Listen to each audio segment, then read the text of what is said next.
Hello दोस्तों, नमस्कार। स्वागत है आपका मेरी एक और नई वीडियो में वसीयत की बली। प्लीज़ दोस्तों, मेरी वीडियो को लाइक कर दिया और चैनल को सब्सक्राइब कर लिया करो, और वीडियो अच्छी लगी तो कमेंट में ज़रूर बताया करो।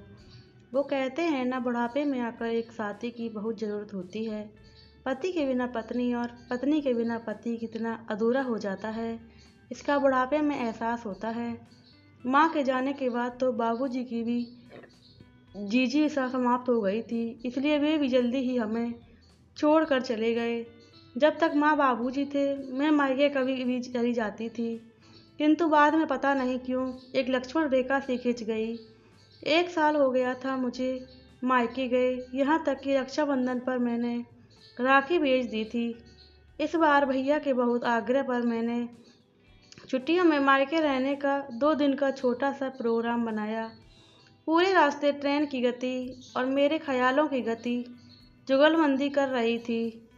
बाबूजी की बरसी के बाद पहली बार मायके जा रही थी। सबका व्यवहार कैसा होगा, यही सोचकर हृदय बैठा जा रहा था। जब से बाबूजी ने अपनी वसीयत में भैया के साथ मेरा नाम भी जोड़ दिया था, तब से भाभी का व्यवहार मेरे प्रति बदल गया था। रिश्तों में एक अजीब सी दरार आ गई थी। भाई बहन का प्यार वसीयत की बलि चढ़ गया। अरे बेटियां अपने मायके सिर्फ अपने माता पिता भाई भाभी का स्नेह लेने के लालच में मायके आती हैं। उन्हें सिर्फ यही लालच होता है कि उनके मायके के द्वार उनके लिए सदा खुले रहें और उनमें उनको मायके में ऐसी ही इज्जत मिलती रहे। यही सोचते सोचते मैं अपने गंतव्य पर पहुंच गई थी। भैया स्टेशन पर मुझे लेने आए थे। स्टेशन से घर तक का सिर्फ भैया ने 2 वाक्य बोले थे, कैसी हो छोटी, रास्ते में कोई तकलीफ तो नहीं हुई। बस उसके बाद तो भैया ने जैसे मौन व्रत रख लिया था। घर पहुंचकर भाभी ने जिस तरह दरवाज़ा खोला, उनके व्यवहार से मन में कुछ दरक सा आ गया। घर में चारों तरफ माँ बाबूजी की यादें बसी थीं और हर कोने में मेरा बचपन खेल रहा था। वो बचपन जिसे मैं सहेजना चाहती थी, फिर से जीना चाहती थी, जिसके लिए मैं मायके आई थी। हर बेटे की तरह मुझे भी मेरा मायका जान से ज़्यादा कीमती था। वो 2 दिन मुझे अपनों के बीच परायों जैसा लगा था। आंखें बार बार छलकने को बेचैन थीं। रात को खाने की टेबल पर मैंने कमरे में पसरे मौन को तोड़ते हुए बोला, भैया कुछ बात करनी है। बोल छोटी। वो बाबूजी की वसीयत के विषय में। देख छोटी, इस विषय में मुझे कोई बात नहीं करनी। इसके अतिरिक्त कुछ और कहना हो तो बोलो। कहकर भैया उठकर अपने कमरे में चले गए।